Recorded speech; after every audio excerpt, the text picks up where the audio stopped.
Hey, you there. Thank you for watching, and welcome to Forged Alliance Forever. Today, I have a 6v6 custom match here on the map Adaptive Delta RIVA. Let's go ahead and slow it down just a little bit so we can introduce all of our players and we don't miss any of that juicy action. Let's start off with Team 1 here to the northwest, ending with Team 2 in the southeast.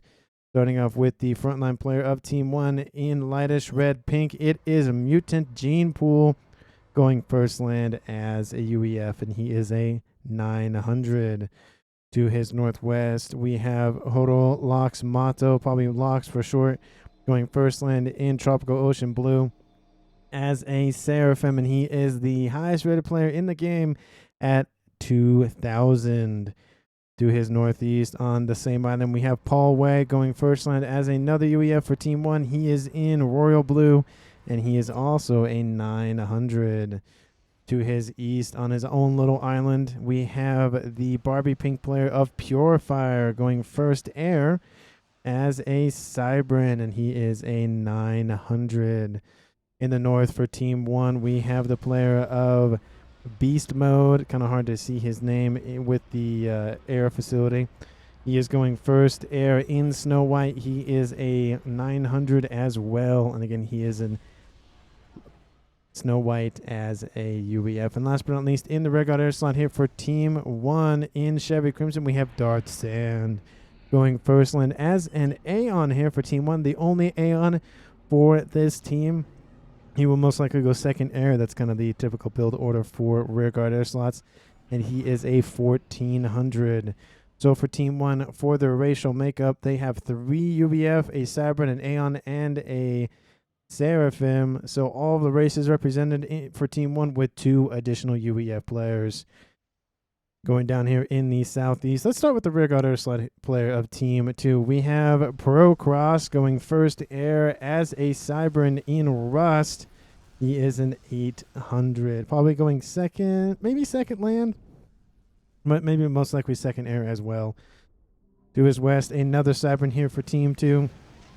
It is D-Gun going first land in orange, the color orange, and he is a 1,200.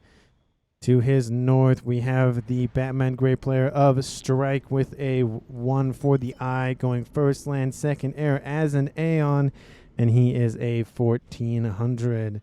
And sharing this island here with the player of of Strike, we have Alien Hunter 001 going first land as a Seraphim in Royal Purple, and he is a 900. And on the front lines for Team 2, we have the player of Hank the Wing Tank.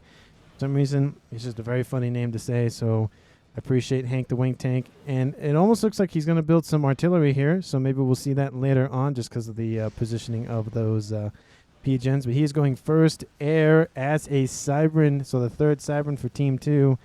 And he is the highest rated player on Team 2 at 1,500, and he is in Pac-Man Yellow.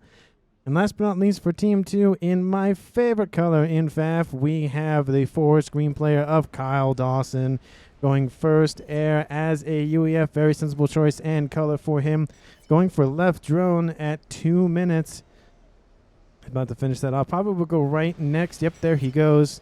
And again, he is a 1,000 rated player in forest green as a UEF. And let's take a look at reclaim here for this map. There is a lot of reclaim, of course. And let's see what those totals are. We are at 54,000, 55,500. So let's say it was 60,000 in total. That's 5,000 per player. So probably about 4.75K roughly. So a little over 4,500 per player. Not, a decent amount of mass, especially this is a 20 by 20 map. There's a lot of civilian structures. And of course we have these little dormant volcano mountain looking things. I mean, that's what they look like, just with a bunch of moss on them. And we do have other civilian structures in the corners for the northeast and southwest, but that is it. That's all of our teams and our players. Hopefully I didn't miss anybody's colors or names or faction or races, factions, or any of the sort. We'll put the speed back up to 0 and check out early plays. We do have the comm of Mutant Gene Pool going south to this central island here. Of course, it's very very important that our comms get this early expansion, because essentially the only mass points in contention are the ones in the corners and the ones in the middle. Everything else is going to just sit on either Team 2's or Team 1's side of things. There's really not going to be a lot of combat over those. There will be combat, of course, in the corners and these middle islands, but that's really about it. And that's pretty typical for Delta RIVA. It's, for those who have seen these games on this map before, they know it's very common for comms to fight on these middle islands or even the corners, but usually it's just units, and usually the comms fight in the middle islands, as evidenced by the fact that Mutant Gene Pool has embarked from the ocean, has a Salem destroyer wreck next to him just hanging out. Those are worth 1,600 mass, not math, but mass by themselves. Very reminiscent, of course, of the Setton's 3 Salem wrecks on that northern side of that central causeway. I should cast a Setton some point. It is getting close to Christmas. Maybe I'll cast the Settons here later on in the month. Let me know down in the comments if you want a Settons game again, because it has been a while. So let me know down in the comments if you want another Settons gameplay. And of course, it will be high ranked, because high ranked Settons is always fun to watch. But T2 already finished here. Fort Kyle Dawson has both the left and right drone and T2, so going really fast into T2 tech. Wants to speed that process up for getting his technology up and running. And of course, there's a lot of ocean to cover in this map, and so players are going to be very heavy in the Navy. At least 4 of them, I would imagine, of the 6. Usually these are the rearguard air slots, and usually these are the naval players. But we are seeing transports hoist units across the map. It does look like Team 2's player, Obstruct, has claimed this little internal volcano depression spot. There is a T2 power generator in here. Usually I see players reclaim this, but maybe we'll see somebody being striked, maybe captured instead. We do see some units and engineers dropped off here to the west. Actually, it's just engineers, not units, but they're being shot out of the sky. Actually, they're shot from the sky by this shimmer here from Team 2's player of Strike. Wants to halt that expansion in that southwest corner of the map. There is a drop by Team 2. Looks like by 2 different players, from D-Gun and from Kyle Dawson. They want to push on that southwestern side. And similar things happening to the northeast. The players of Hank the Wing Tank and Beast Mode are going at it. And if you've noticed, in terms of the rankings, we have a decent disparity between 800s all the way up to 2000s. But this game is a little bit longer. If you've seen the time code, the time duration in the bottom right-hand corner of a video, I forget what that's called exactly. It's the video duration, or how long it is. This is an over an hour match. So get your popcorn, get your drink, get your pillow, blanket, whatever you want to do. Stay nice and warm, and sit down and have a nice cup of joe and watch some FAF content. We do have Mutant Gene Pool going for a gun upgrade. Wants to secure his position on this western central island. We do have the comms here for Team 2. China just hanging out with one another, but it does look like Kyle is focused more on producing his infrastructure, getting his P-gens up, protecting his T2. Mexes love to see that, even getting some mass storages already on those things. I would like to see D-Gun keep moving forward, which it looks like he is going to, because so far Team 1 is uncontested, and leaving teams uncontested, or players uncontested on these middle islands. I mean, yeah, there's not a lot of mass. We're talking about 3, 4, 5, 6, 7 mass points, plus all of the reclaim, of course, on these islands.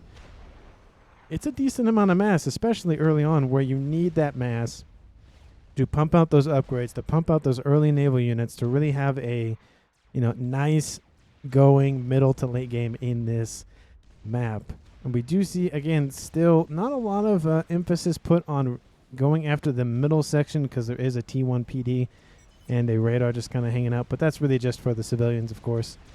There isn't any effort from Team 1 to go after this position here in the mirror that Strike has gone for, so maybe I would love to see Team 2 grab that instead of Team 1, just because Team 1 hasn't done so already. And you think they would have, at least done something about it by now, but they have not. Did he capture that peach? And yes, he did. Good first strike, getting that nice 200, and actually not 200, it's 500 energy per second. And early on, that's really nice. Getting a free T2 Bijan is great for upgrading.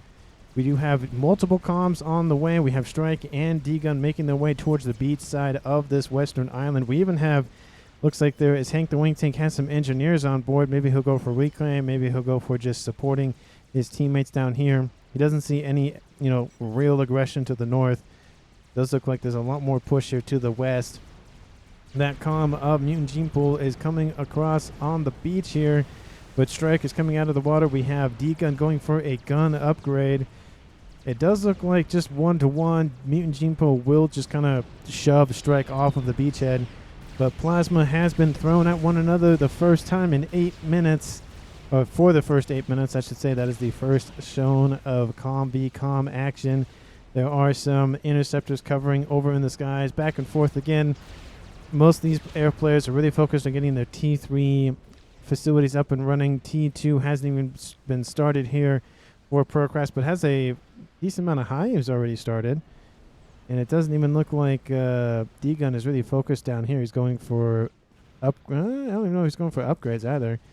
To the north, T3 has already been finished. Sub 9 minutes. Good job on Dart Sand. Sub 9 minutes. T3 facility in the air. That's great for Team 1. Team 1 also has Beast Mode going T2 right now, and will soon go T3 here probably pretty soon. But it does look like Strike has been shoved off of that beachhead. Mutant Gene Pool has taken some hits. Stealth is going on the way here for D-Gun. Has the gun, though. It is an Aeon and Cybrin versus UEF. UEF, of course, has the most hit points on the commander in the game. Nice little buff for his faction that he has decided to align himself with in this game. T2 facility, and on the way here for naval facility here for Hank the Wing Tank. And very surprisingly, I was kind of distracted. My sentence kind of just didn't even exist. There's not a lot of Navy here in the middle for either team. I mean, just a frigate and a Tiger Shark here. Not really a whole lot. We do see a couple of subs here to the east. A lot of Team 1's Navy is really focused on this northeastern section. It does look like Hank the Wing Tank's forces have been cornered.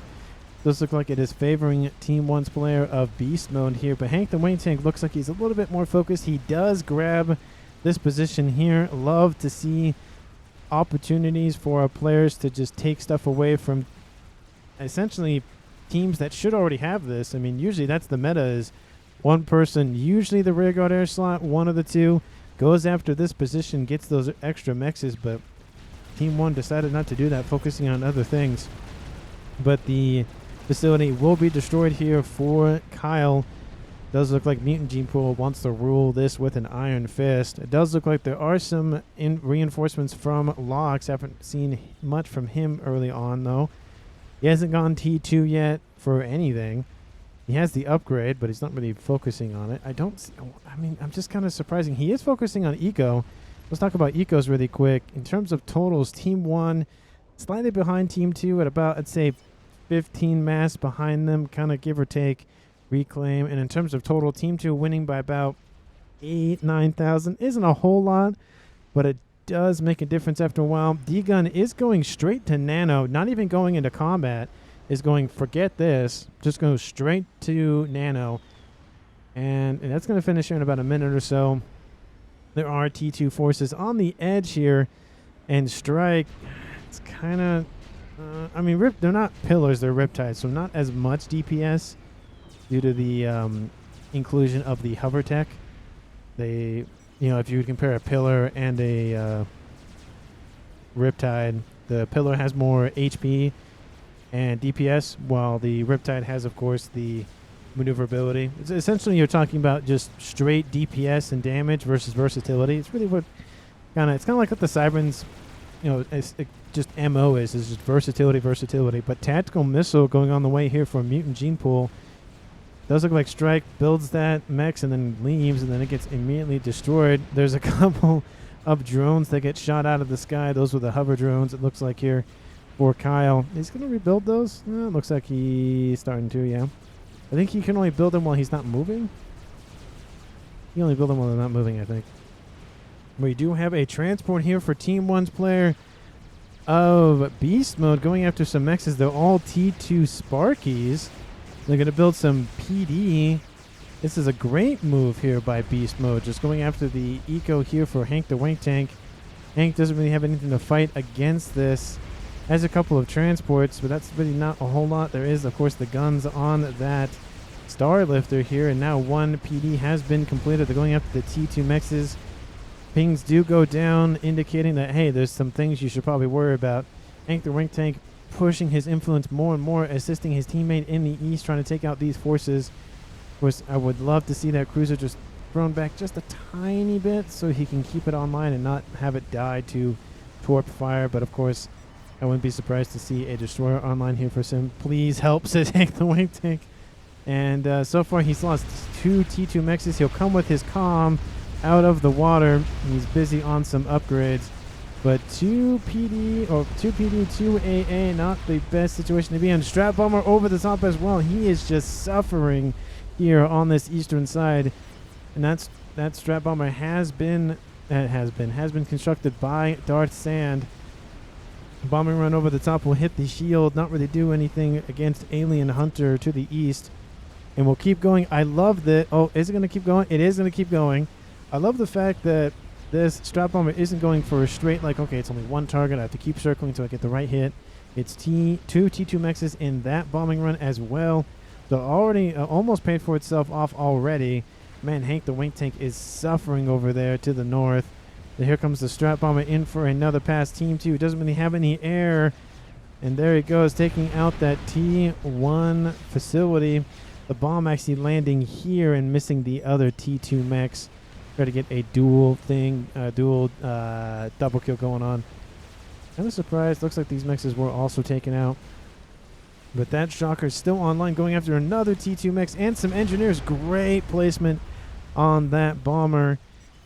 That thing has already paid for itself and then some. Killed how much mass? 7,000 mass. And there it goes into the water. And that was the end of his career. Still has not gone T2, but has gone T3 PGen. Don't know what Procross is thinking. He needs some air forces. Team 2 is essentially just, they don't have anything in the air.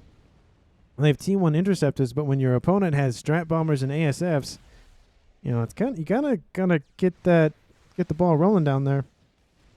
Torpedo coming online here for D-Gun. Gonna get rid of, oh, they're not gonna get rid of his gun. I keep forgetting, it's gonna get rid of his nano. And there is a flak being built, couple of flaks to protect this facility. Going T2 immediately. Also, we have naval facilities coming online here for locks as well. Team 1 owns this western island, except for, of course, the volcano, whatever you want to call that.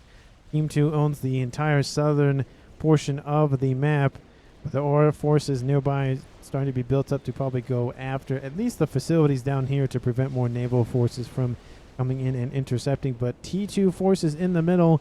We have the Governor class cruiser with the destroyer next to it just hanging out.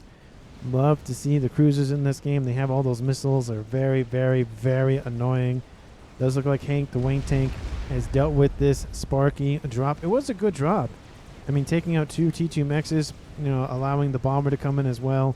Of course, you know, Team 2 doesn't have any air, so can't really prevent that. But it was a good drop by Beast Mode, so I applaud him on that. It's definitely unconventional, but it did work. So I'll got to give him that. Naval pressure here to the east. ASF's going after the interceptors for some reason. Going to run into some AA from only one cruiser. Would like to see at least one more in that mix. There aren't any destroyers in the mix as well. It's essentially just the same fleet composition for both teams, except Team 2 has a little bit more torpedo, firing from these subs, be able to force these units back. I would love to see a destroyer from one of these two players, either Team 1 and Team 2. Oh, no, there's some back here. Okay, so there are some destroyers in the mix. They were just on the way.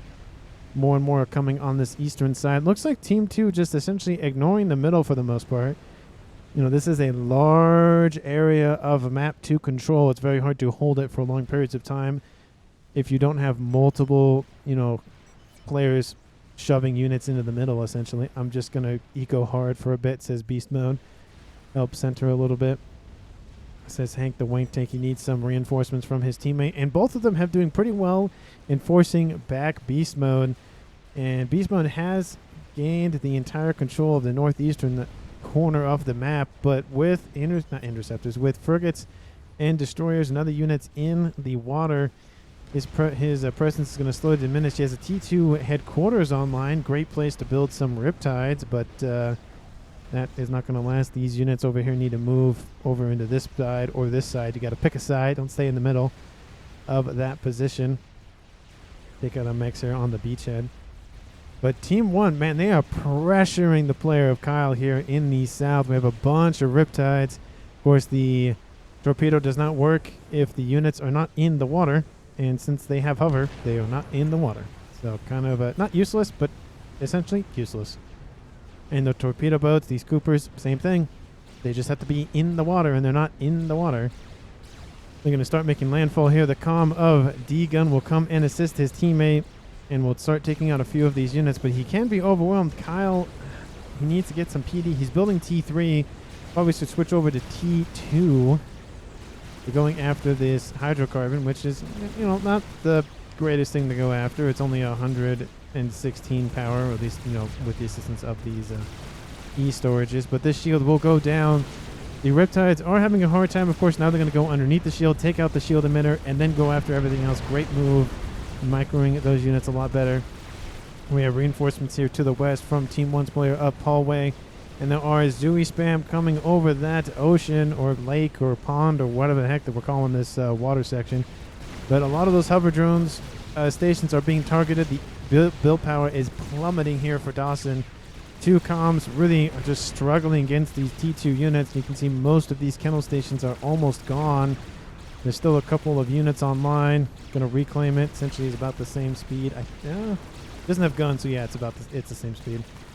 Please tell me he just walks. Oh, he doesn't. I was going to say, does he just stomp over it? But he does not. But Zooey's are inbound.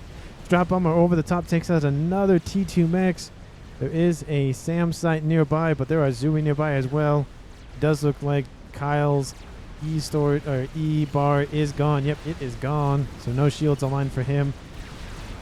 Gonna take out those defenses and mexes. Where'd that strap bomber go? Did it get killed? I think it got killed off. There are a couple of AA units in the mix as well, so it doesn't look that strap bomber was as effective as the first one. And in the south, Team 1 has invaded Team 2's production facilities and are wiping them off the face of the map. So Team 1 is going to slowly gain control of the southwestern section, and now with control of the northeastern section under the control of Hank the Wink Tank and Team 2. He's pushing his forces westward, trying to just antagonize his opponent. There are more and more T2 units intermixing with those T1s. So Hank the Wink Tank has to be very cognizant of that. Does not want to engage a fight he cannot win, especially if reinforcements from Team 1's teammates come in and assist in that defense. So while Team 2 is winning the east, Team 1 is winning the west, as it was almost splitting the map down 50-50 down the middle. But a large group of T1 and T2 forces coming in to assist the western side, and they are a mix of Aeon destroyers and Seraphim destroyers. Those laser weapons very effective at taking out the Zooey. The Zooey have to flee, have to get out of dodge, and there's really nothing to defend. There is a T2 torpedo launcher, but honestly, the torpedo launchers, unless you're talking about the harms, not great. That's just not as effective as you think they'd be. You know, in the campaign, they're decent because the enemy doesn't throw a lot of forces at you. But, I mean, we have T1 subs just annihilating a T2 facility, and there's only a few torpedoes launched. I feel like maybe if it launched a little bit more of them, like it had a better DPS, I think it'd be more, like, useful, but it's not great. But the line of T1 Zooeys is immense. We have a group of frigates and a couple of destroyers intermixing as well. Team 2 needs some defenses, and they need it now. Laser weapons opening up on those mexes on the shoreline. Not very good for Team 2's D-Guns infrastructure health. We do see T3 air facilities for both of the Rigard air slot players now at, maybe they got them at 20, I'd say 18 minutes maybe. Hank the Wink Tank does have T3 as well. T2 Navy Somebody's going to go T3 Navy here pretty soon and just start building a bunch of battleships. I'm just calling it right now. That's on the cards. It is 22 minutes in. If you've been enjoying the cast so far, please like and comment down below. And of course, if you haven't hit that sub button, I would greatly encourage everyone to do so. And if you just have, I appreciate it. And if you haven't, well, I hope this cast influences you to do so. And for those who have already subbed to the channel, thank you so very much. We do see these T2 forces for the player of D-Gun holding off a lot of these T1 forces with the assistance of multiple teammates. This push did amount for a couple of T2 mechs gone again for D-Gun, but not a lot of lasting damage isn't the word I would use, but for lack of a better word, lasting damage. We are seeing, of course, Team 1's player of Dark Sand exerting his air presence here with some T2 torp bombers. There is a SAM site in the area, just one, but you know, one can do a lot, taking out a couple of these skimmers. So there's shimmers and there's skimmers, and these are Aeon, and the shimmers are Seraphim, I think. Those are the ones down here. It was from which player was it? Oh yeah, these. No, they're Aeon. Okay, for some reason, thought they were. No, they're like Sinhas or something. Those are the Seraphim. Anyway, I'm trying to remember all the names for all the units. Sometimes I confuse the names for one faction over another. But a decent amount of torp bombers here over the middle going after the destroyers. Of course, destroyers do have torp defense, but they don't have a lot of it. And that Salem is not looking pretty good. He needs to get back to base and heal up. I wish there was like a dockyard that you could build that would repair, like a unit could pop in, repair, kind of like an air staging facility, except for like naval units, where like it would pop in. It would take some mass and energy to repair, but it'd be better than obviously building another unit, and it would like dock, repair, and then leave. That'd be very cool structure, but I don't know. I don't know if it would get that much use. I feel like in larger maps it'd get a lot more use, but like Sentence, for example, would probably be used a lot. But and maybe this map, but smaller maps like yesterday's map, nah, maybe not so much. But they're targeting the T2 naval headquarters, trying to take Hank the Wing Tank out of naval combat in terms of T2, and needs more AA, whether that's cruisers, whether that's SAM sites, whether that's, you know, just shooting his comms gun up in the air, something to take out these torp bombers, because that facility is going to go down. He's not going to hold it. He's trying to repair it as best he can, but it does not stay online. Good snipe here by Dark Sand. Team 1 exerting more pressure here to the west. Tactical nuke on the way from Mutant Gene Pool. That is devastating. He has the Billy nuke. He does have some bases he has to get through the shields first, but once he does that, those Billy nukes are very deadly against structures. They're just annoying, would be the word that I would use. But now going after the T2 naval facility here for strike.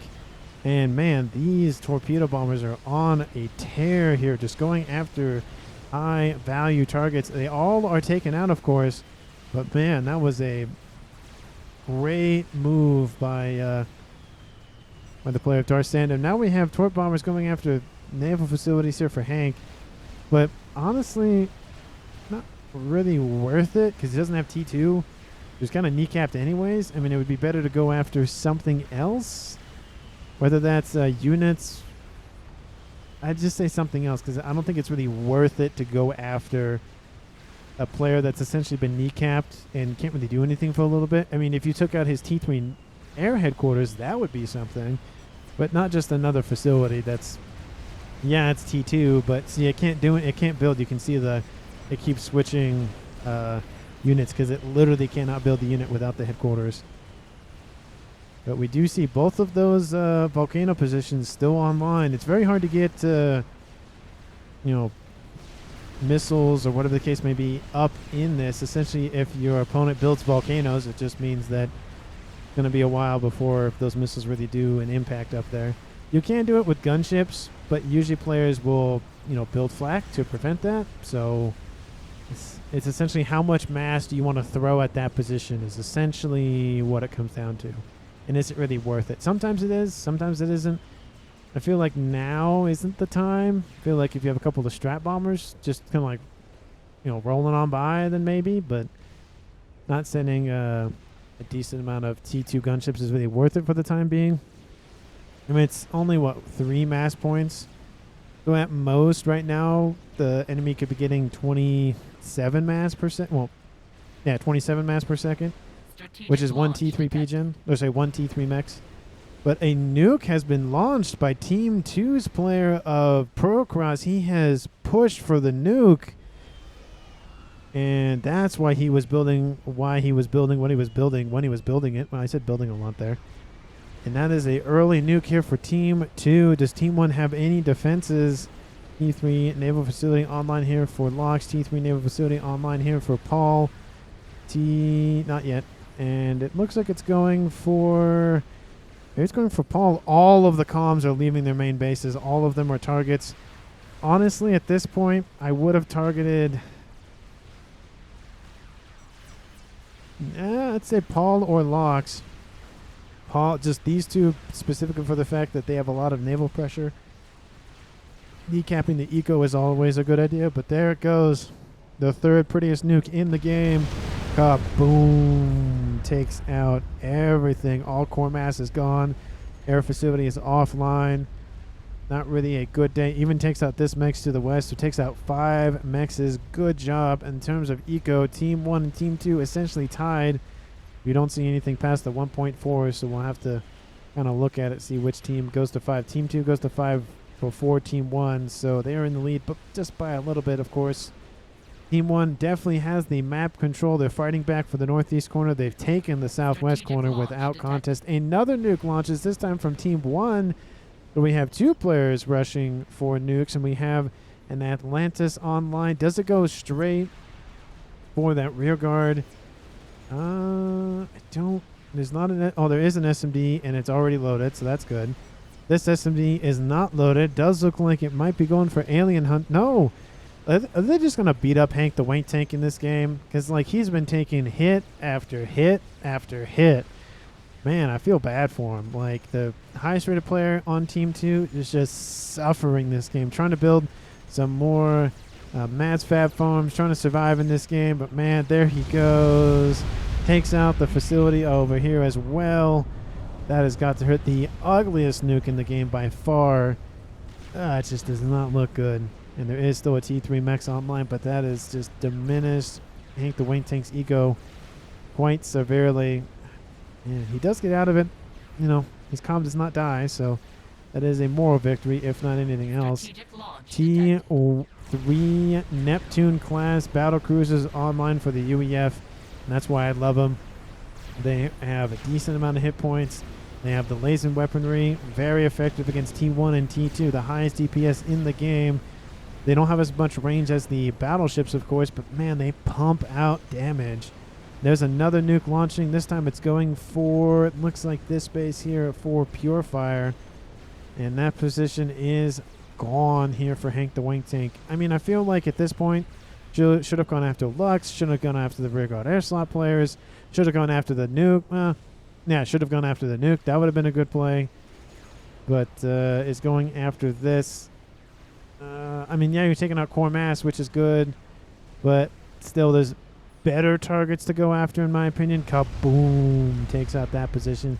Lots of nukes so far. 3 before 30 minutes. Look at that. And we are in the middle stage of the game. I mean, middle, late. It is over an hour long, so we'll say middle for now. Lots of battle cruisers coming online, of course. They are cheap. They are definitely cheaper than the battleships of the summits, but they, of course, don't have as many hit points as the summits. We see the Atlantis being built back in the rear here for Team 1's player. Beast mode, very effective naval unit. It is... It's not my favorite. I don't know. I kind of go back and forth between the Atlantis and the Tempest. Both of them are good, but we have T3 Solaces, these torpedo bombers, exclusive only to the Aeon. And they drop all their torpedoes, and they're just going to wipe out a bunch of destroyers. And they're actually taking out the cruisers first. Good pick there. All of them do get killed in that pass. But more torpedoes constantly being launched at Team 2's position. And Team 2 being surrounded here. Kyle Dawson is just, you know, hanging out by himself on his island, trying to just survive. Both of these, edge players here for Team 2 just suffering tremendously. T3 Naval Facility will go down. There is no ifs, ands, or buts about that. There is a Galaxy-class battleship online here for D-Gun. He's using his torpedo launcher as much as he can to assist targeting the destroyers. And I think it takes out, how many hit points? 500 per torpedo is actually decent. Pings do go down to target D-Gun in the water, but there's not a lot of torpedo-carrying ships in there in that area of the map. So Team 1 has to rethink their strategy there. We have some Yassaus here in the middle targeting those battle cruisers, of course. And man, those things pump out torpedoes, man. Ooh, those hurt. They hurt right in the feels. They just, ow. We have the classic strategy, of course, of the UEF, but in this case, it is the Seraphim using those missiles to just pummel positions on the land. Kyle Dawson has to build as much Team D as he can. He's doing a decent job of it. 4 shields with a decent amount of Team D. He's building more as we speak, building a T3 to cover actually the T2s.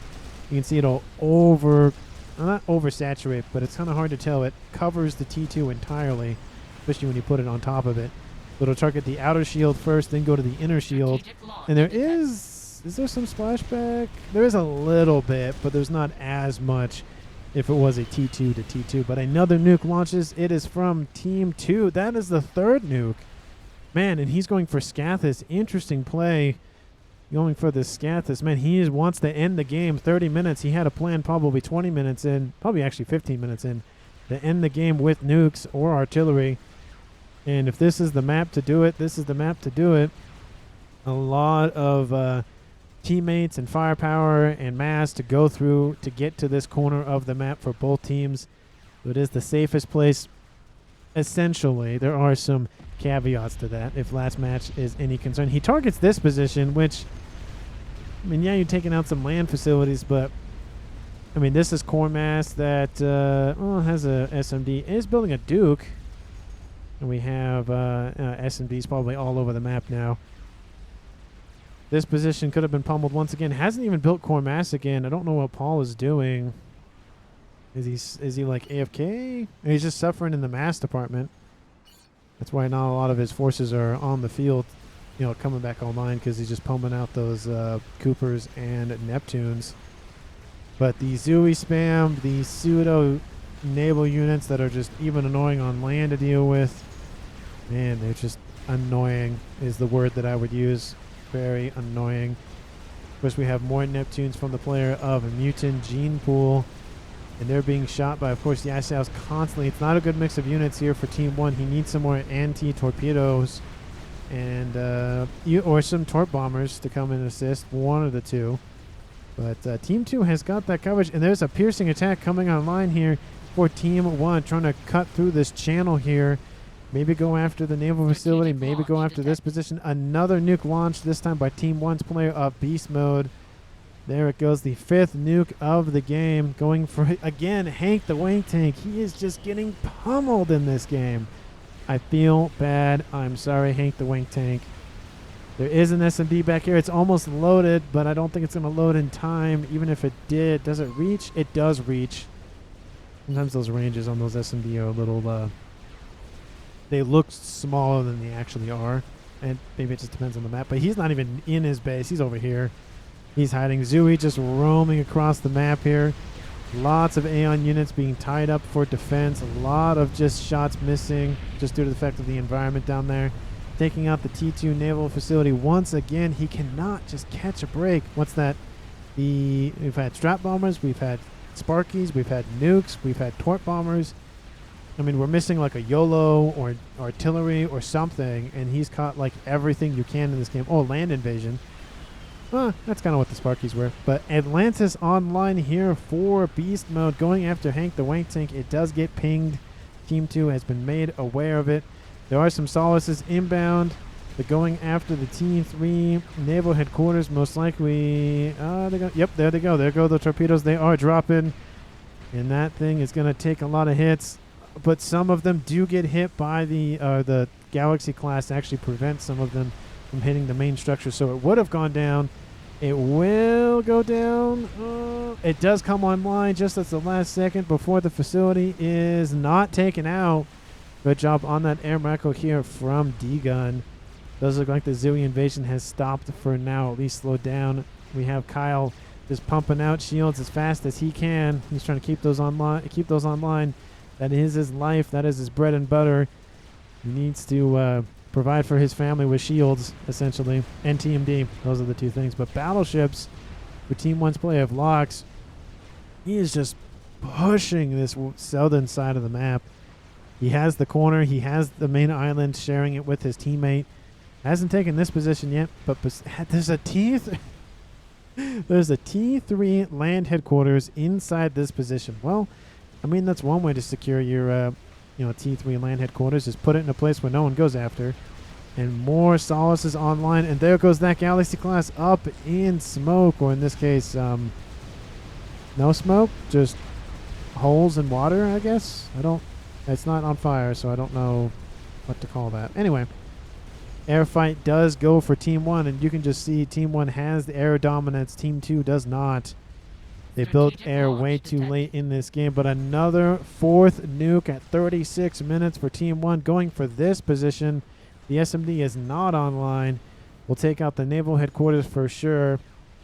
I think Team 2's player of Procross is targeting the frontline players more than he should be, in my opinion. I mean, he could have gone after the nuke launcher back here. That would have been a great grab. Team 1 has a nuke launcher loaded here for beast mode.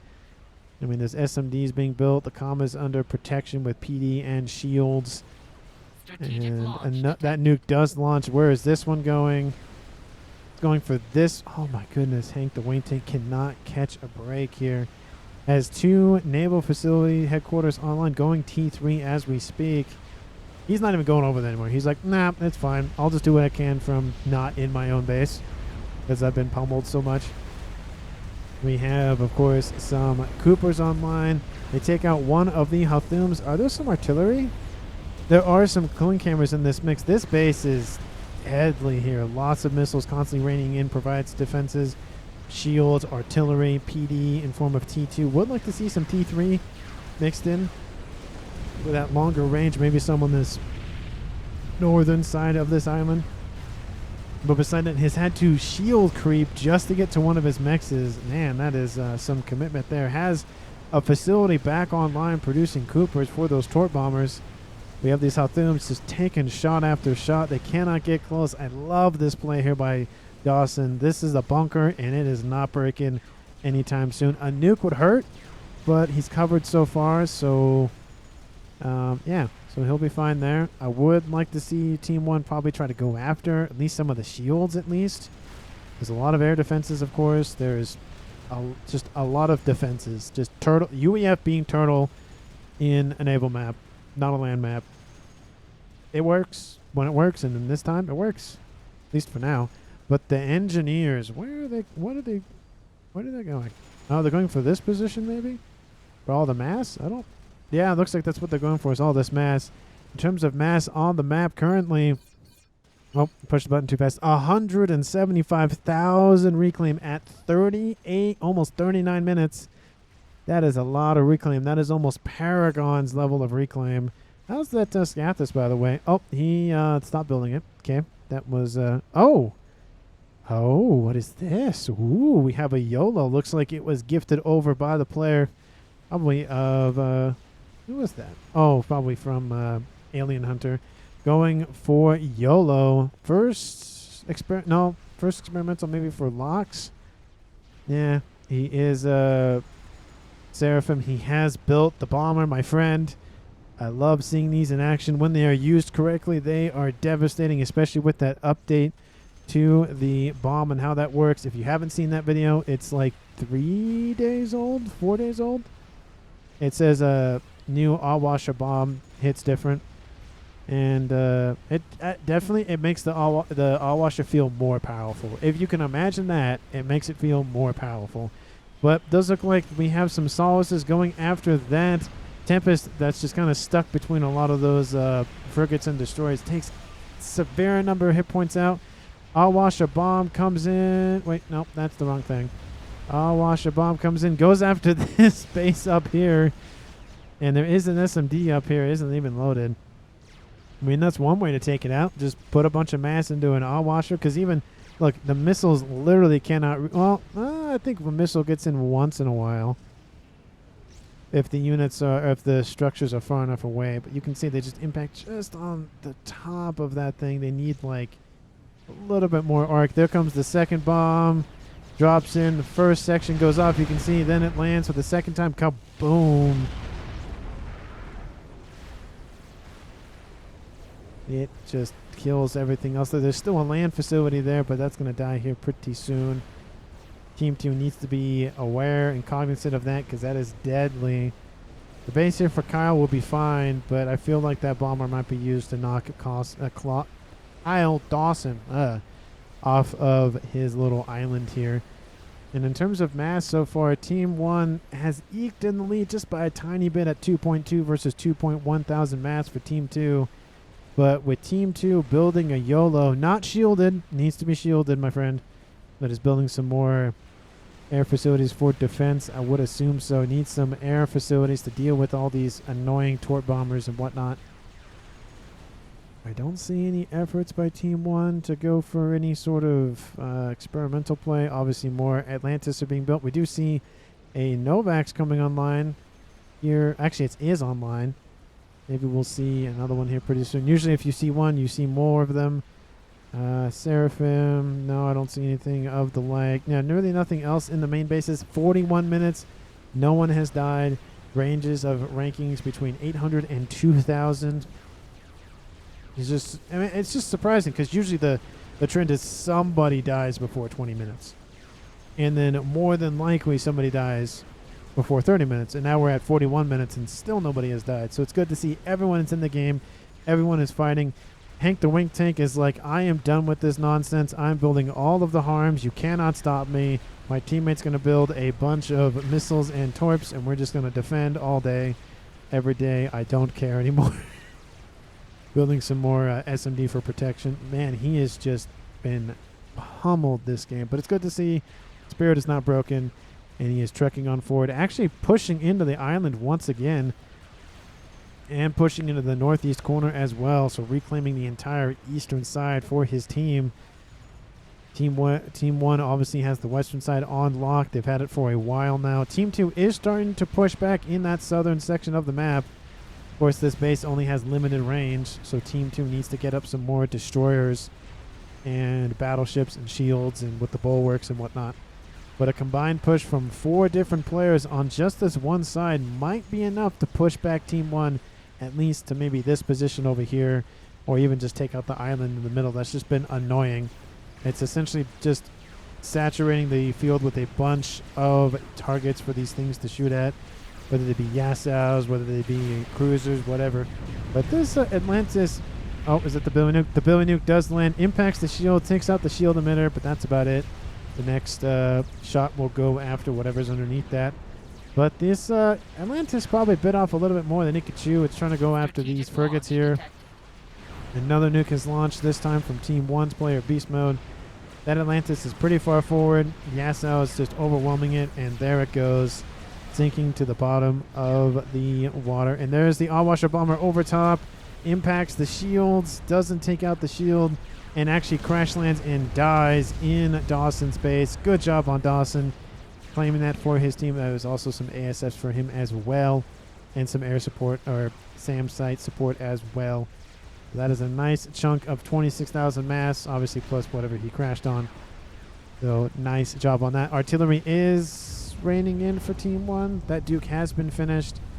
Maybe we'll see a second one. Yeah, there's going to be a second one right there. So Team 1 has T3 artillery. Another nuke lands against Hank the Wink Tank. At this point, just build like a T3 naval facility back here and call it good so you have access to that.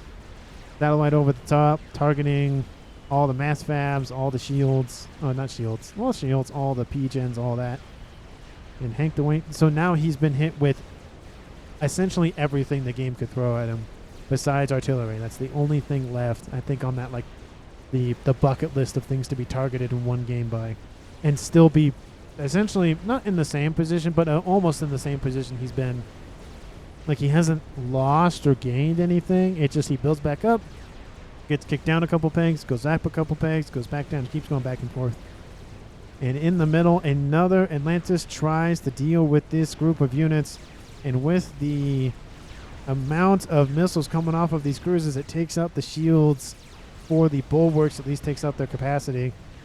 And doesn't just prevents them from being effective, at least. And it does look like those Atlantis are targeting the destroyers. The Yassos need to move in just a little bit more and target this Atlantis, but it does look like it's being ground fired. At least that's what it looks like. The missiles ground firing the Atlantis. That's something you don't see every day.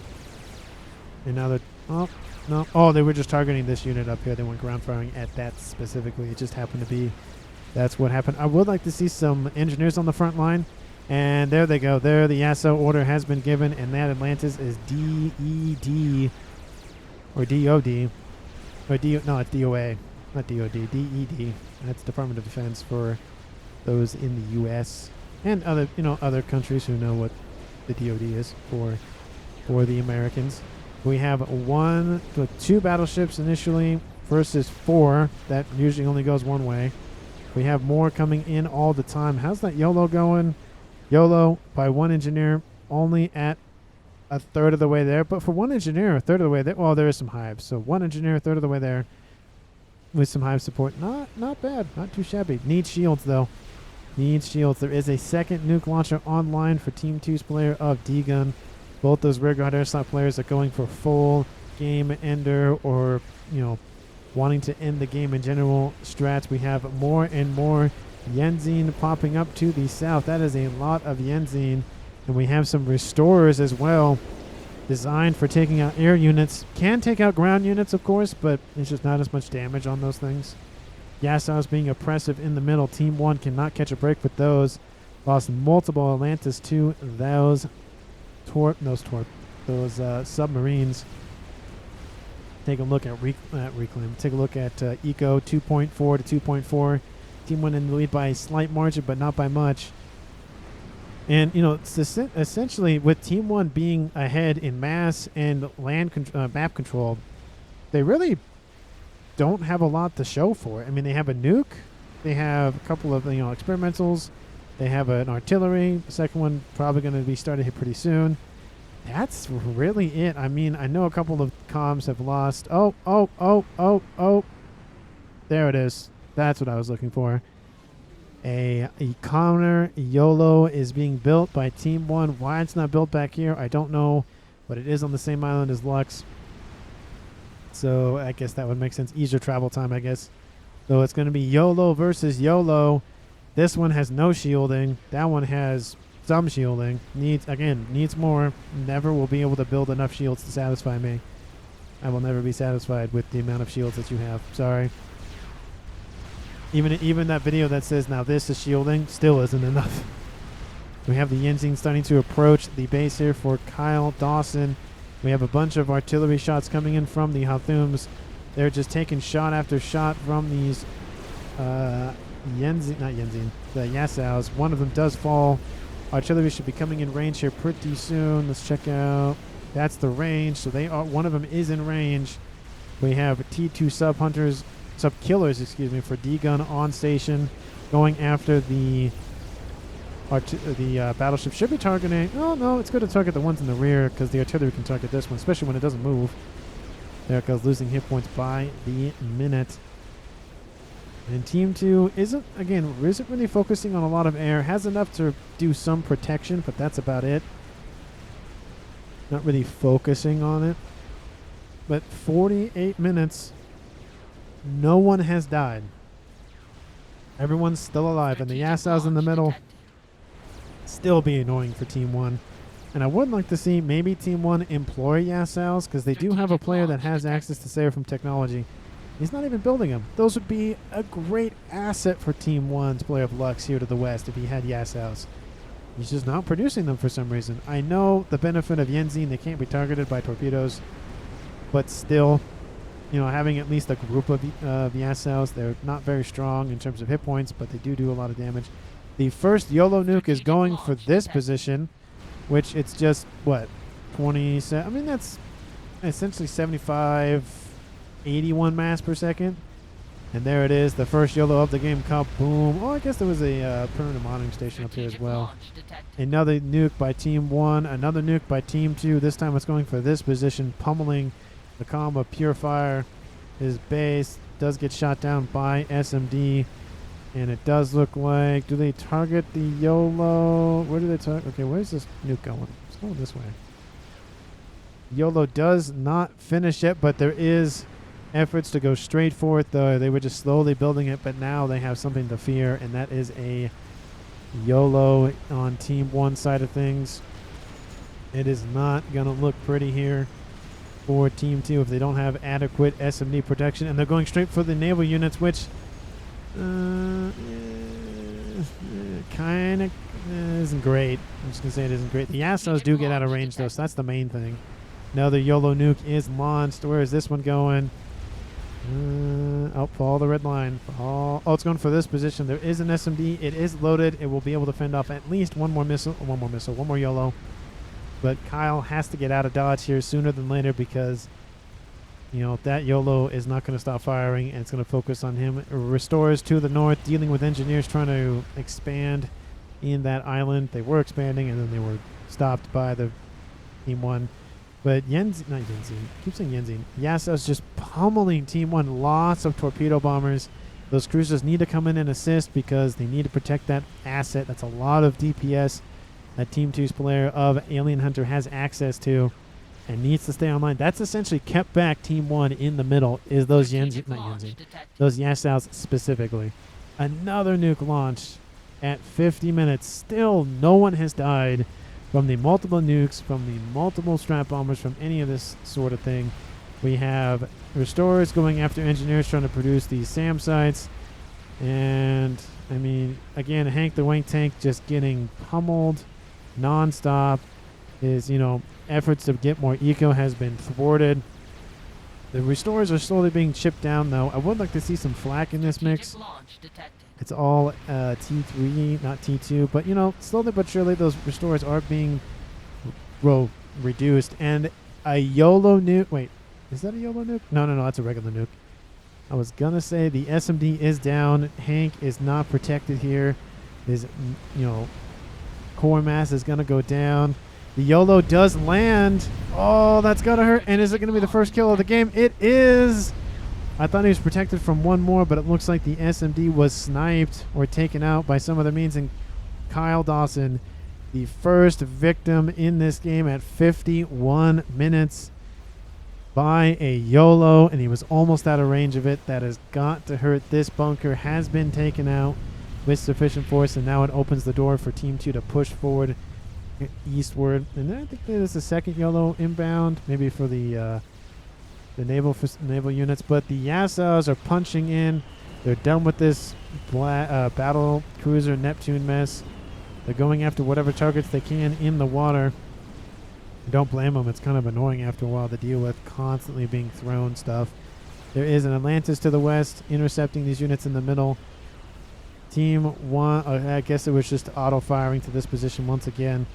There it goes. YOLO lands. Very pretty nuke, the prettiest in the game. Oh, I don't know. I feel like I wish it was a little bit lower to the ground so I could get a nice kind of side view of it. Artillery raining in on this position. Is that just 2 Dukes? No, that's 1 Duke. Are there any more artilleries online?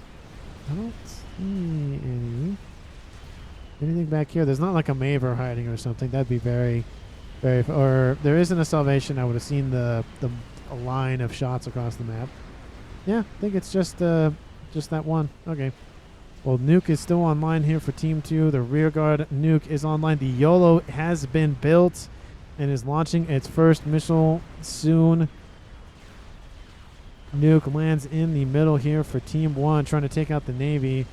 Where are those Yasos? Yasos still pushing in, taking out those Atlantis being built, going after Rascoms. That Rascom is DED. Another nuke. Both nukes launch essentially at the same time. 53 minutes. 2 YOLOs. Team 1 owns 50% of the map to the west, cutting down the middle. A secondary nuke launches Are these nukes? No, they're not on the same course. Okay. Is this Hank the Wing Tank just being... Again, he's getting pummeled again. Looks like it's going to be shot there first. And then after that, something either here or down here. Probably down here. And there goes that YOLO once again across the map. Just must be just so disheartening for Hank. He is the highest rated player on Team 2. I understand the mentality. But man, has that guy not suffered enough this game? I mean, one title of this video could be like the suffering of Hank, essentially. Just look at this. There it goes again. T3 Naval Facility will stay, maybe, possibly. Yep, it stays online. That was very lucky for him. YOLO over the top, trying to deplete the SMD missiles. There it goes. It gets shot down. Another nukes are just going to launch constantly. I appreciate the announcer announcing my name of the channel every like 30 seconds, but you know, sometimes it's like when you hear it 50 times in the game, it's like, okay, maybe I should just turn that off. But it is good to, you know, hear it. I do like it. It's very iconic, of course, for FAF. So how could you not love it? But it's like hearing the you know, like your favorite song 50 times in a row in one day. It's like you gotta listen. Like in my opinion, you gotta listen to something else. We have nukes just, you know, constantly being thrown at one another. Those Yasels got into the rear, almost took out a lot of infrastructure, but didn't go after the T3 Naval Headquarters, didn't go after these. Looks like they got one of the RASCOMs, but that's it. Building Tempest in the rear here for Team 1. Another YOLO over the top. Gets intercepted, of course. Oh, and the third one gets launched. Oh, that's got to suck. Oh, SMD being wasted always hurts. The YOLO does land down south. Takes out the secondary nuke here for Team 2, or it's more like tertiary nuke. There is a satellite over the top. Pings go down, says there is a YOLO. Well, if you haven't been paying attention, there has been a YOLO. Is Team 1 going to try to snipe it with something? Don't see any efforts at the current moment. It is 55 minutes. Another nuke for Team 1. So many nukes. 2 players. Well, essentially 1 player for Team 2. 2 players for Team 1 have just said, nukes. That's it. That's the goal. Oh, let's slow down. I want to see these nukes pass one another. Oh, look at this. Look at this pretty thing. How close can I get? Oh, look at that. Look at that. That's just almost as close as it can be. I would love to see a nuke impact another nuke. I feel like that'd be very entertaining to watch. But I forgot there's another nuke on its way. So many nukes. So many nukes. We have Yenzi just roaming the map down here, just pummeling Team 2. I don't care about the mass FAT panel. Please. No, stop it. Going after engineers. What those engineers do? They're just trying to get reclaim for their families. Hank is just trying to survive. And he's just pumping on engineers like he is units. Just like, I just need mass. Give me mass. There's another set of YOLOs being thrown at one another. And that's, again, the downside, of course. It's the same thing that happens with artillery. Is just once both teams recognize that the other team has the same thing, whether it be, you know, Maver versus Maver, Nuke versus Nuke, artillery versus artillery, they just fire at one another. And sometimes it works. Oh, how close is these nuke? Oh,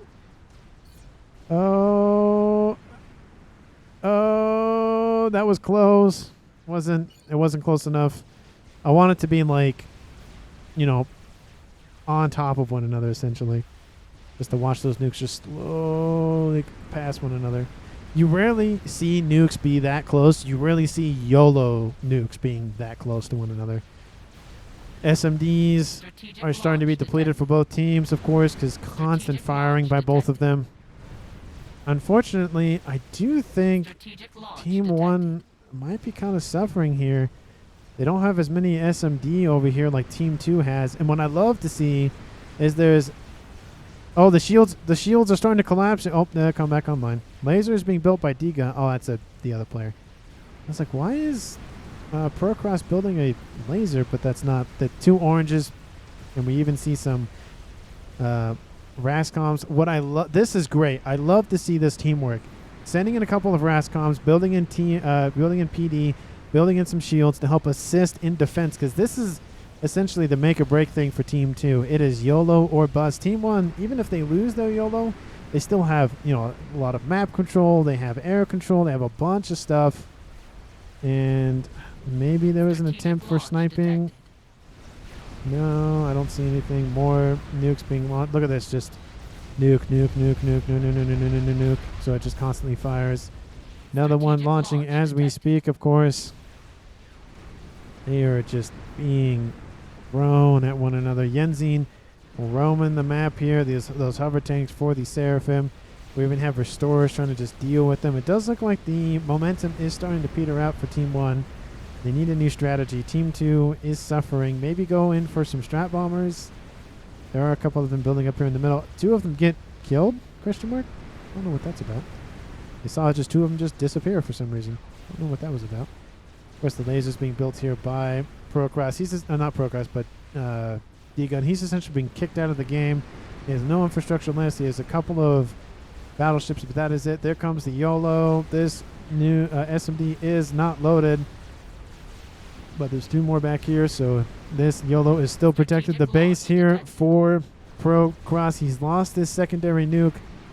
He still has his primary one. How's this to the north? Well, is there anything in defense? No. No. No. More being built all the time. A Paragon that's almost done. That's interesting. Does team one? Does team? Oh my goodness! What is this?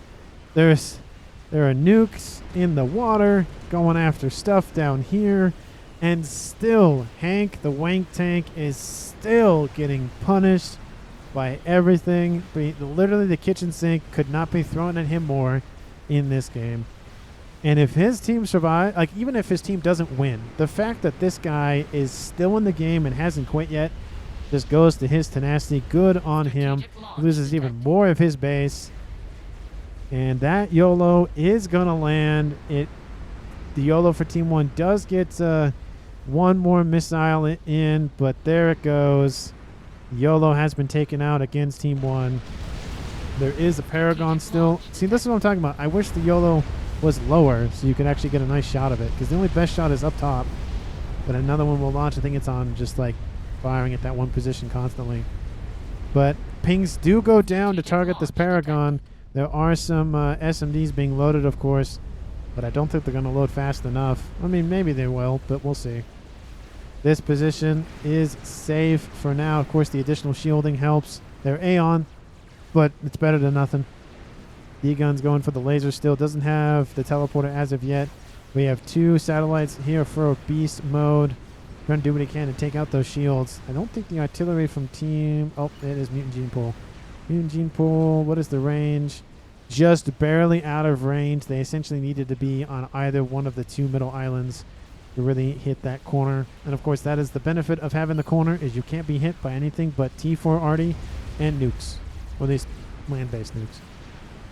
P-Gens slowly falling around one another. More shields. I know you're assisting the shield. I love that, but you need to build more as you're assisting as well. There are some strat bombers coming in. Are they going to make it?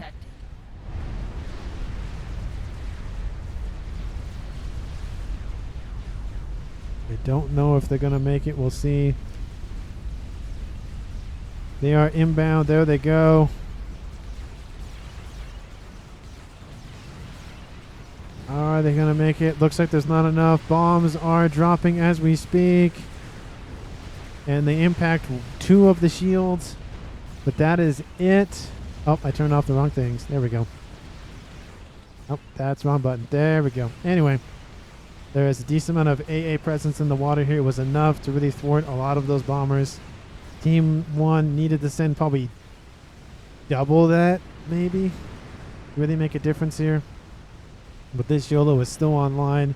That is the main target. And that Paragon is one SMD fires. The other one does not. Landing essentially right on top of that SMD. And there it goes. I think the YOLO, it was in the green. Team 1's player of locks.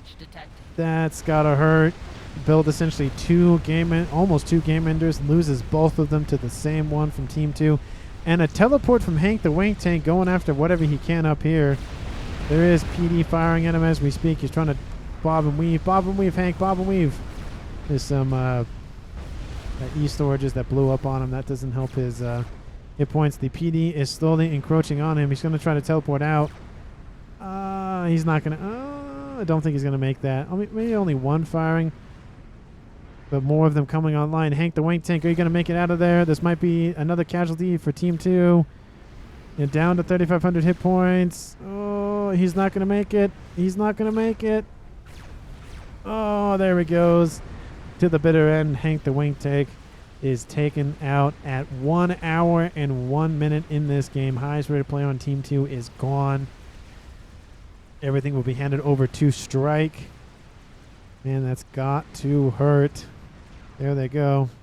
Strategic launch and another nuke, of course, from Team 2 from that YOLO. Team 1 still has their standard nuke, but under the firepower of that magnitude, I don't know if anything can really withstand that much pressure. Team 1 needs to just send everything. That is a lot of Authams. How many Authams is that? Well, it is 130, and more are coming line all the time. That is a lot of Authams. More strap bombers, of course, and I think they're even doubled in size in terms of grouping. Team 2 needs more. Yep, look at this. I love this as well. Team 2's player of Alien Hunter actually assisting with his cruisers in the bay here, protecting with mobile AA. Of course, needs some more shielding on this for both teams. Procross is assisting the nuke. We have D-Gun going for his teleporter, I would assume. And man, this is going to be a push. Looks like the bombers have been given the order. And this time I'm going to select one in the middle. Let's do this one. And we'll track it. Take off all the little icons and zoom in. And I don't care about the selection value, please. And up, up, up. There we go. There is more cruisers for them to wade on through. Those aren't cruisers. Some of those are cruisers. I think some of those are frigates as well. The front guard is starting to be whittled down. They're going to run into the cruisers next. There's some ASFs. Those bombers are taken out. There's not enough. Even if one or two get through, it really doesn't matter. There's still enough shielding online, and the rest of them are gone. Team 1 cannot puncture or punch through this position. And more shields and more SMD being built by Team 2's player of Alien Hunter. This is a combined effort from Team 2. It is no longer just Procross. It is everyone. Hank the Wank Tank did his best to hold off the northern side. Good on him. Team 1 launches another nuke. They have those nuke subs somewhere.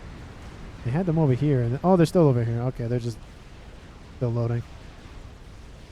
But I think this is the beginning of the end for Team 1. If they cannot deal with this, their satellites have actually been retasked going after the SMDs, trying to take out any sort of defense. Team 2, of course, notices this, building more shields. This is alleviated pressure. This is the time to just build shield. They're getting an eye online for some nice vision. You can see that's what they can see. I don't think they've activated it as of yet. This would probably be what I would look at. Yep, there they, as I say it pops up. And then it's going to, pop up again at some point. Boop, back there. Just kind of get a nice little readout. What's going on? Looking for any juicy plays. But man, Team 2, even though they have a small section of the map under their purview, they have a large stick that they're carrying. And that thing has been pumping out so many missiles. There it goes. Once again, Team 1, if they send like maybe 3 Aw-washers in, maybe it'll be enough because of the hit points. But those Authams are coming in though, and they are crossing the land. They also probably should stay in the water due to their torpedoes. They can still target units in the bay and whatnot, but this is not going to look good. We have a bunch of Utashalas. They are preparing for the incoming threat. We have missiles raining in, of course, on the ones that do make it onto land and then just get summarily shot at by a bunch of PD and units. Of course, we have more and more cruisers coming online. This place just being really tanked up. Here they come. Here come the initial shots. It is the Normandy. Well, not Normandy-esque, but it's very similar. But they're coming in one by one, though, which is not what you want. I feel like Team 1's player of Locks could have built up like right here and then launched them all in all at once. But coming in one-on-one, you can see the PD just annihilate anything that comes out of that water. There they go. There's another one. There's another one. And then this is not a good idea. More and more PD coming online, of course. Nukes constantly launching from the YOLO in the background. This is not looking good. They're taking out some of the cruisers, which is good, of course, but I feel like that would have been more beneficial, of course. They want to attack anything that they can in any avenue that they can, but Team 2 saw the threat. They were preparing for it and just couldn't be enough, and now they're going to be sent somewhere else. Torpedoes coming in from the Tempest, helping to deal with these Othams. The Team 1, I think, locks. I mean, he's invaded here. That's a really good move here. Multiple attacks from multiple avenues. Trying to just distract or take stuff out. Nice kill on that Rascom with the, I think, no, this is that's an engineering preset. But still, taking stuff out there. Building a chicken and just building lines of SMDs. Those are going to be taken out right quick by those Othams. Good play here from Locks, but this play down here, I mean, they're going to squash this SMD base, of course. Team 2 is only going to be left with this corner, but all they need is a bunch of SMDs, and that is it. To really cover much. There is a Tempest in the water for Team 1. That is something to be cognizant of. But I feel like, what's that YOLO been firing at recently? Nothing here. There is a Duke. That's not going to reach all the way there, though.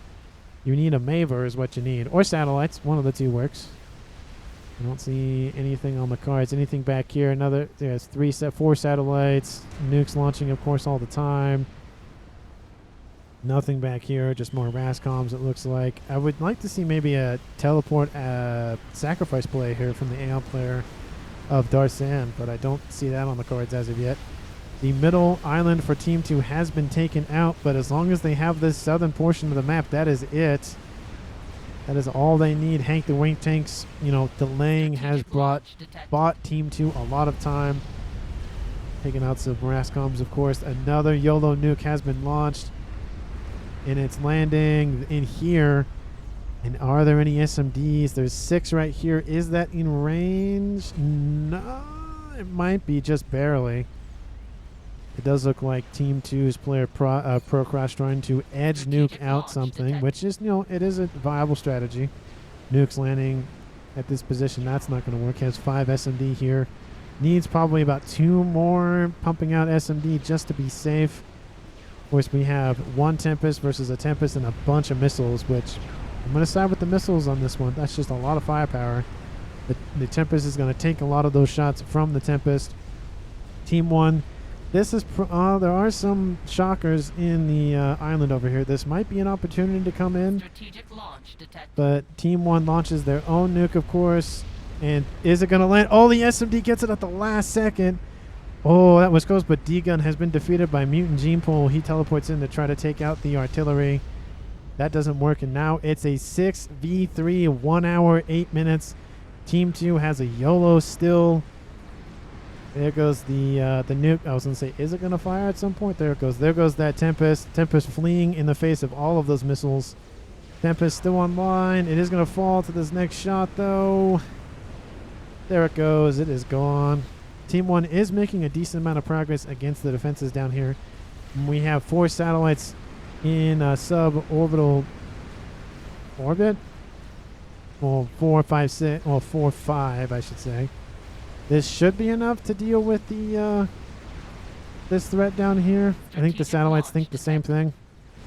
Another nuke launched by Team 2. I mean, it's going to be close. We're at 1 hour, 9 minutes. I think if the YOLO dies, that's game here for Team 1. Even if Team 2 loses this, like the fact that they've been this tenacious this game has just been amazing. I think they are going to focus on that laser. Not laser, on that nuke with the lasers. Well, no. Oh, never mind. They're going west. Maybe take out the cruisers, maybe? That would be a good idea. There is, of course, the missiles still being thrown at the Tempest. Tempest almost taken out by those cruiser missiles. I don't know where they're going. We have strap bombers coming in down south. They're targeting any defenses down here. Of course, more and more SAM sites.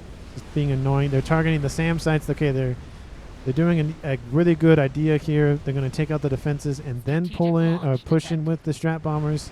Could have waited with those strap bombers, but YOLO nuke lands, takes out this base here for Mutant Gene Pool. Loses the artillery, keeps the nope. Never mind. Does not keep the Novax. And another nuke launches here from Team 1. I don't see it here from Team 2. Where is it? Oh, it's up here to the north. There are some of those nukes. They're going after defenses here first. taking everything out in their path, and it's literally just clear the way essentially for all these units. That's a lot of galaxies in a summit. There's 1, there's 2, there's 3, there's 4. Team 2 does not have anything in the way of defenses. They need some sort of break. Don't tell me it's going to land here again. It's like if it kills the Awash, that'd be hilarious. Okay, it moves it out just in time.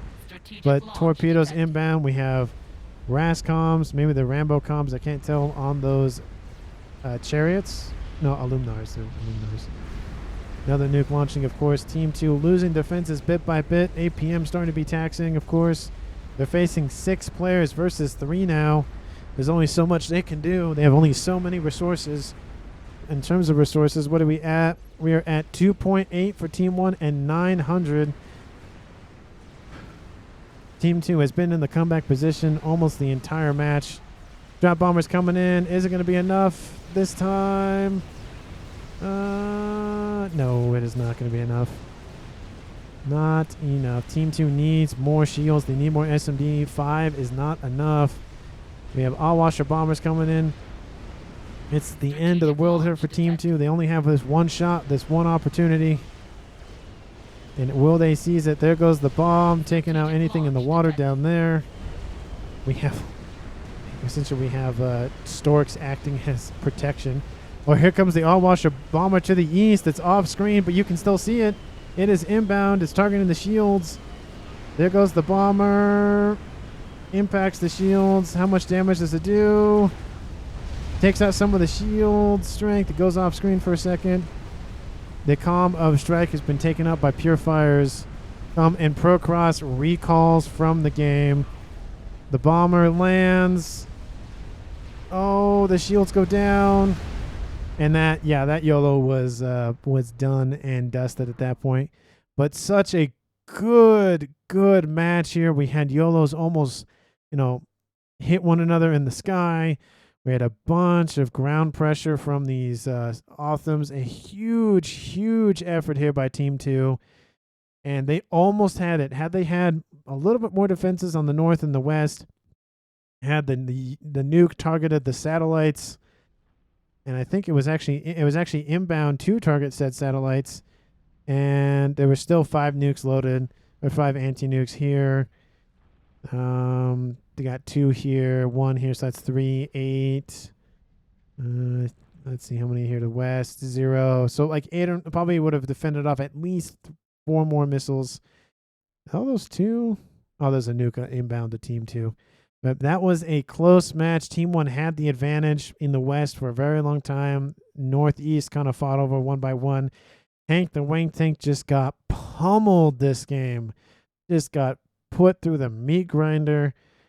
And in terms of MVP in this game, I mean, Team 1 won, but I feel like, Procross had a really great idea of rushing for a nuke. So did Team 1's player of Beast Mode. His nuke could have been a lot more effective early on had he targeted maybe the rearguard air slot player, had targeted the nuke for Team 1, targeted something more substantial earlier on. But he still did a great job. Team 2 coming together here, trying to protect the YOLO as best they can, was a great move. Kept it online a lot longer. And just Team 1 just had, of course, the overwhelming eco firepower, just, everything in the kitchen sink thrown at them. So I feel like MVP goes to Team 2 in general, even though they lost. I know it's weird to say, but like the MVP is on the other team that lost. Usually it's on the team that did win. And Team 1, like if I were to name an MVP from their side of things, I feel like Lox, which is Oro Lox Mato, did the best. He is the highest rated player, with experience and all of that. He had a nice thing going on. He built essentially 2 game enders, almost had that Paragon, which would have obviously cemented Team 1's victory. It's just hard. I feel like this Team 2 overall did a better job, but it just wasn't enough. Unfortunately, Team 1 just eked it out by maybe like 5. I feel like 5 or 6 more minutes of YOLO launching. Maybe 10 minutes. 10 minutes more of YOLOs probably would have cemented it for Team 2. But let me know down in the comments what you feel like deserve the title of MVP. I feel like the most punished for Team 2, of course, is Hank the Wayne Tank. I feel like that's going to be a new thing I'll add. I'll be like, who's the underrated player MVP and who got punished the most? Or focused the most, I should say. I feel like I'll start doing that from now on. But let me know down in the comments what you feel about this cast. Like the video if you found it enjoyable. Please subscribe to the channel if you haven't already done so. For those who have, I appreciate you oh so much. And of course, thank you so much for watching, and I'll see all of you in the next one.